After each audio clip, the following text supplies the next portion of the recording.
तो नमस्कार किसान भाई, आप लोग का बहुत बहुत स्वागत है एक नई वीडियो पर। तो जैसा कि आप देख सकते हैं, ये अभी हम खीरे के प्लाट पर, और ये प्लाट 35 डिसमिल के एरिया है, ठीक ना। और ये 35 डिसमिल हमको उत्पादन भी काफ़ी अच्छा मिलता है। तो आगे मैं आपको वीडियो में और जानकारी बताऊंगा। तो आज मैं आपको इस वीडियो पर बताऊंगा कि खीरे की खेती कैसे की जाती है, A to Z जानकारी आपको एक वीडियो पर मैं बताऊंगा कि खीरे की कौन सी वैरायटी को चूज़ किया जाता है, खीरे में कौन कौन सी बीमारियां आती हैं, कौन कौन से दवाइयों का उपयोग किया जाता है, खीरे को ग्रोथ कैसे दें, छोटा पौधा है तो उसको ग्रोथ कैसे लाया जाता है, फल को बड़ा कैसे किया जाता है, आपको सारी जानकारी एक वीडियो पर मिल जाएगी। ठीक, तो अभी हम बात क्या कर रहे थे कि खीरे में कौन सी वैरायटी का हमको चयन करना चाहिए। चयन कौन सी वैरायटी करना चाहिए, हमारे किसान भाइयों को यही प्रॉब्लम रहता है, कौन सी वैरायटी का चयन करें। अच्छी वैरायटी का अगर आप चयन करेंगे तो आपको अच्छा उत्पादन देता है। ठीक, तो हमने जो ये वाली वैरायटी लगाई है ना, आपने इसकी वीडियो जाकर के देखी होगी, और मैंने इस प्लाट के बारे में एक डिटेल वीडियो बनाई थी। जैसे कि पौधा 15 सेंटीमीटर 10 से 15 सेंटीमीटर का था, ठीक ना पौधा। तो उस टाइम मैंने एक वीडियो बना करके हमारे किसान भाइयों को दी थी कि उसमें खाद कौन कौन सा उपयोग किया जाता है, बीमारियाँ कौन कौन सी आती हैं है। तो बीमारियाँ बहुत ही आती हैं क्योंकि अभी हाई टेम्परेचर है, गर्मी का सीजन है, 40 to 45 डिग्री सेल्सियस पहुँच जाता है। इतने गर्मी में बीमारियाँ आती ही आती हैं। ठीक, तो आपको उस वीडियो को जाकर के आप देखिए तो आपको अच्छी जानकारी मिलेगी। यहाँ देख सकते हैं इस प्रकार से वीडियो था, लिंक नीचे डिस्क्रिप्शन पर है, आप जाकर के उस वाली वीडियो को देखिए, आपको नॉलेज काफ़ी अच्छा देखने को मिलेगा। अच्छा, आपको नॉलेज काफ़ी आपको अच्छा प्राप्त होगा। तो अभी हम बात कर रहे थे कि इसमें वैरायटियाँ कौन सा चूज़ करें। वैरायटियाँ तो बहुत सारी आती हैं, बहुत सारी मार्केट पर उपलब्ध है, बट क्या है ना कि हमारे किसान भाई अच्छी वैरायटी का चयन करेंगे तो आपको अच्छा उत्पादन मिलेगा। तो मार्केट में देखिए बहुत सारी वैरायटी उपलब्ध है। तो हमारे इधर यानी कि छत्तीसगढ़ में, मैं छत्तीसगढ़ से बिलोंग करता हूँ, ठीक। तो क्या है कि इंडिया भर में तो BNR फेमस है ही, आपको पता होगा BNR के बारे में, BNR सीड्स के बारे में। BNR इसकी आप किसी भी वैरायटी को लगाइए, किसी फसल को लगाइए, उत्पादन आपको बहुत ही ज़्यादा देखने को मिलेगा। हर गांठ में इसमें फलन आती है, ठीक ना। तो अभी हम इसमें बात करें तो इसमें हमने लगाया है BNR कंपनी की तरफ से आने वाली क्रिश वैरायटी को। पैकेट देख सकते हैं आप इस प्रकार से है, उत्पादन काफ़ी अच्छा रहता है, फल का साइज आप देख सकते हैं इस प्रकार से है, ठीक ना। अभी क्या है कि इसमें फल उलाना भी इसमें स्टार्ट हो गए हैं, ठीक ना। तो इसका फर्स्ट हार्वेस्टिंग क्लियर रेडी हो चुका है। मेरे अनुमान में आपको बताना चाहूँगा 4.5 कुंटल करीब 450 kg के आसपास इसमें उत्पादन फर्स्ट हार्वेस्ट में देगा। क्यों देगा, उत्पादन इसका काफ़ी अच्छा रहता है। इस वैरायटी इतनी अच्छी है, आपको बताना चाहूँगा कि आप हमारे किसान भाई अगर इस वैरायटी को लगाते हैं तो उनको काफ़ी अच्छा खासा बेनिफिट्स देखने को मिलेंगे। तो अभी मैंने आपको इस वैरायटी के बारे में बता दिया, ठीक। अभी मैं आपको दिखाऊंगा कि फल एक्चुअली में कितने आए हैं, कैसे आए हैं, एक एक पौधे पे कितना कितना फल दे रहा है। आपको मैं थोड़ा सा वीडियो आपने देख भी लिया, इस प्रकार से इसमें फल आए हुए हैं। आपको मैं बताना चाहूँगा इसमें एक एक पौधे में 4 से 5 फल आए हैं, काफ़ी ज़्यादा। फर्स्ट हार्वेस्ट आप देख सकते हैं कितना ज़्यादा इसमें फल आया है। हाँ, इसमें खाद वाद का भी हमने उपयोग किया, कौन कौन सा खाद का उपयोग किया थोड़ा आगे मैं आपको बताऊंगा। तो अभी अब बात कर लेते हैं कि अभी मैंने आपको बता दिया कि वैरायटी कौन से लगाना चाहिए, वैरायटी कौन सा चूज़ करना चाहिए, और आपके अकॉर्डिंग आप किस वैरायटी को चूज़। बट मैं आपको थोड़ा सा इंगित देना चाहूँगा कि आप चाहें तो इस वैरायटी को जरूर लगाएं। ज़्यादा नहीं लगा सकते हैं तो आप ट्रायल के लिए लगाएं ना भाई, ट्रायल के लिए तो लगा ही सकते हैं, 1-2 लाइन थोड़ा सा लगा कर देखिए, एक पैकेट जरूर लगा के देखिए, आपको उत्पादन काफ़ी अच्छा देखने को मिलेगा। और मैं आपको ये बताना चाहूँगा, ये क्या है ना, बरसात के सीज़न के लिए वैरायटी रहती है। बट क्या है कि हमारे इधर ना गर्मी के सीजन पर भी हम इधर लगाते हैं और उत्पादन काफ़ी अच्छा खासा हमको देखने को मिलता है। तो अभी हम बात कर लेते हैं कि फल अभी क्या रहता है, गर्मी का सीजन है, 40 to 45 डिग्री सेल्सियस इसमें टेम्परेचर पहुँचती है। तो इतने गर्मी में फल सूखने की प्रॉब्लम आती है। फल क्यों सूखता है, गर्मी के सीजन कारण सूखता है। हमारे पास पॉली हाउस, ग्रीन हाउस ये सब की सुविधा नहीं है कि हम क्या करें कि टेम्परेचर काफ़ी मेंटेन करके रखें। हाई टेम्परेचर बाहर तो अंदर पे थोड़ा नॉर्मल टेम्परेचर है, बट क्या रहता है ना, पॉली हाउस, ग्रीन हाउस में AC, कूलर ये सब की सुविधा रहती है। तो उसमें क्या रहता है, टेम्परेचर काफ़ी मेंटेन रहता है अंदर पे। तो बाहर हमारा प्लॉट है, आप देख सकते हैं धूप कितना ज़्यादा है। बट क्या है 2-3 दिनों का हुआ है, अभी तो बारिश का सीजन अभी आने वाला है। तो क्या है कि टेम्परेचर थोड़ा सा मेंटेन है, थोड़ा सा ठंडी कर रहा है। तो बट अभी देख सकते हैं आप फल, देखिए आप यही देख सकते हैं आप इधर देखिए ऊपर तो जितना लाइन लंबा जा रहा है, इसका नार लंबा जा रहा है, वहाँ देखिए फल सूखने का इसमें प्रॉब्लम हमको देखने को नहीं मिल रही है। क्यों देखने को नहीं मिल रही है, क्योंकि टेम्परेचर काफ़ी इसमें मेंटेन हो चुकी है, ठीक है। तो अभी बात करते हैं फल सूखता क्यों है। फल इसलिए आप तो बताए ही, क्योंकि फल क्यों सूखता है, 42 गर्मी के कारण सूखता है, ठीक।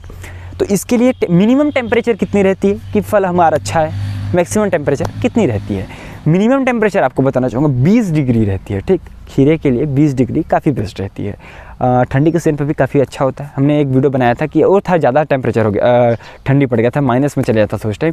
दिसंबर जनवरी के बीच में हमने इस वैरायटी प्लाट को हमने लगाया था, खीरे की फसल को। और जाकर के आप वीडियो देखिएगा, ये देख सकते हैं इस प्रकार से था, और लिंक नीचे डिस्क्रिप्शन पे दे देता हूँ, आप जाकर वहाँ से देख सकते हैं। उसमें क्या था, हमने उसमें ट्रायल के लगाया था ना कि हमको बेचना ही था, बस मैंने ट्रायल किए थे हम लोग कि वो सही में सक्सेस होता है या नहीं होता है। तो सक्सेस फेल ही रहा, हमारा जो प्लाट था वो फेल ही हो गया मान लीजिए आप। और क्या है कि उसमें ये आपको बताना चाहूँगा, जितना हमने लगाया था, जितना उसमें पैसे इन्वेस्ट होता, पूंजी लगा था, वो आ ही गया, उसका आप टेंशन ना लीजिए, वो काफ़ी बेहतरीन हुआ था। रेट आपको काफ़ी ज़्यादा देखने को मिले थे हमको मार्केट में, जिस समय बहुत ज़्यादा क्या था कि ठंडी का सीजन था, इस कारणवश।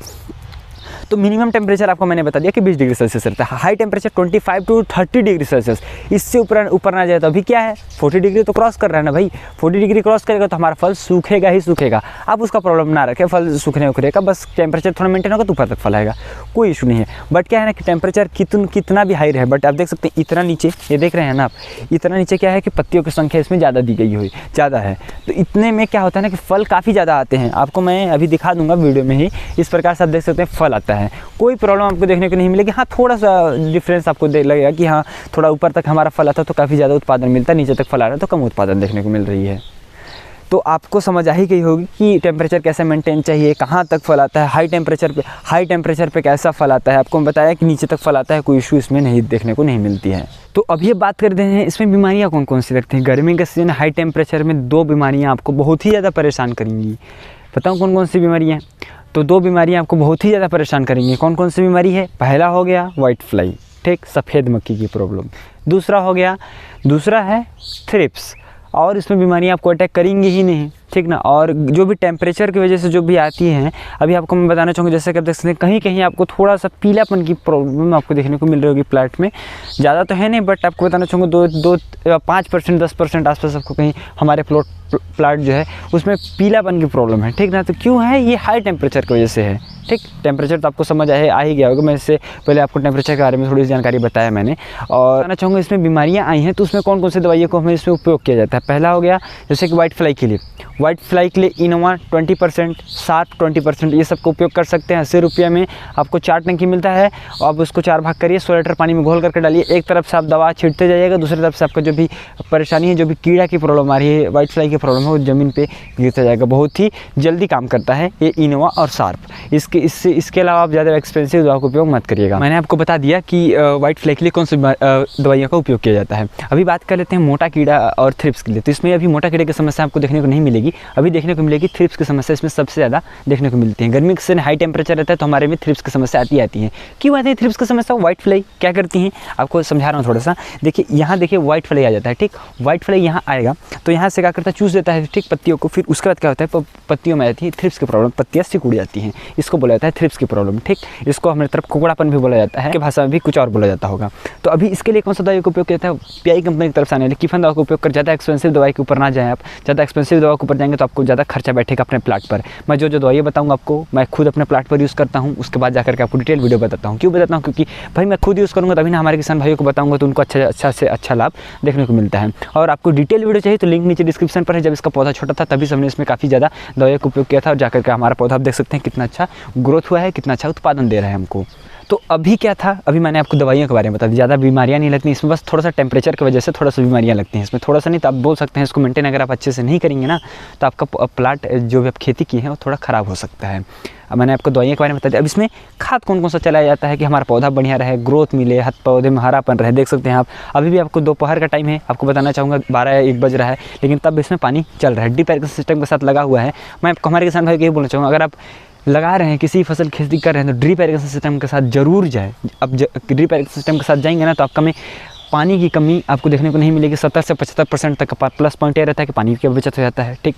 और हमारा जो मेहनत लगता है वो भी नहीं लगता है। ड्रिप इरिगेशन सिस्टम के साथ है मल्चिंग हमने इसमें उपयोग किया है। आप देख सकते हैं इसमें मल्चिंग का भी देखिए आप उपयोग किया गया है। मल्चिंग का उपयोग करने से बेनिफिट ये रहता है कि खरपतवार की समस्या से हमको देखने को राहत मिलती है। अभी शॉर्ट्स आ जाएगा इसके बारे में डेडिकेटेड, कि वीडियो भी मैं बना दूंगा उसके बारे में कि खरपतवार को कैसे नियंत्रण किया जाता है, दवाइयाँ कौन सा उपयोग किया जाता है, कैसे दवाइयों का उपयोग किया जाए कि हमारे किसान भाइयों को खरपतवार से थोड़ा सा राहत देखने को मिले। अभी देख सकते हैं प्लाट, देख सकते हैं आप किस प्रकार से पूरा साफ दिख रहा होगा आपको। क्यों साफ दिख रहा है? क्योंकि हमने इसमें खरपतवार नाशक का दवा का उपयोग किया है। उसके बारे में एक डिटेल वीडियो मैं आपको बता दूंगा। तो अभी इसमें बात करते हैं खाद कौन कौन सा का इसमें उपयोग किया जाता है। खाद कौन कौन सा उपयोग करें ग्रोथ के लिए? 19-19 का उपयोग कर सकते हैं, 52-0-34 का उपयोग करें, काफ़ी अच्छा खासा ग्रोथ देखने को आपको मिलेगा, ठीक। अभी बात कर लेते हैं फिर, अब इसमें फल को बढ़ाते हैं किससे? वाइट पोटास, सफ़ेद पोटास, आपने नाम जरूर ही सुना होगा। सफ़ेद पोटास का उपयोग करें, फल इतना छोटा है, ठीक। 3 दिनों के अंदर अगर वाइट पोटास का उपयोग करेंगे तो फल बेचने लायक हो जाएगा, काफ़ी बड़ा हो जाएगा, 10-15 सेंटीमीटर आ जाएगा, जो कि मार्केट में आप ले जा करके बेच सकते हैं उसको। और क्या है कि अभी हार्वेस्टिंग के लिए फिर बिल्कुल रेडी हो गया। आज एक कल तक इसका हार्वेस्ट हो जाएगा और आपको मैं एक शॉर्ट्स बना करके उसमें जानकारी बता दूंगा कि कितना हार्वेस्ट है। मेरे अनुमान से बताना चाहूँगा 4.5 कुंटल, यानी कि 4 कुंटल 50 किलो 450 किलो के आसपास इसमें फर्स्ट हार्वेस्ट में ये देगा। तो चलिए दोस्तों, आज के बस इतना ही। मैंने आपको सारी जानकारी बता दी, A to Z जानकारी बताई है कि खीरे की खेती कैसे की जाती है, कौन सा खाद का उपयोग किया जाता है, कौन सा दवाइयों का उपयोग किया जाता है, कैसे ग्रोथ में लाया जाता है। तो सारी जानकारी आपको एक वीडियो पर समझ आ गई होगी। तो आई होप आपको वीडियो अच्छी लगी होगी। तो वीडियो को एक लाइक जरूर से कर दीजिएगा। अगर आपका कोई कमेंट या सुझाव हो तो नीचे कमेंट करके जरूर बताइएगा। अगर आप हमारे चैनल पर नए हो तो प्लीज़ चैनल को सब्सक्राइब करके बेल आइकन जरूर से प्रेस कर दीजिएगा, ताकि आपको इससे एग्रीकल्चर रिलेटेड वीडियो मिलती रहेगी। तो चलिए दोस्तों, आज के बस इतना ही।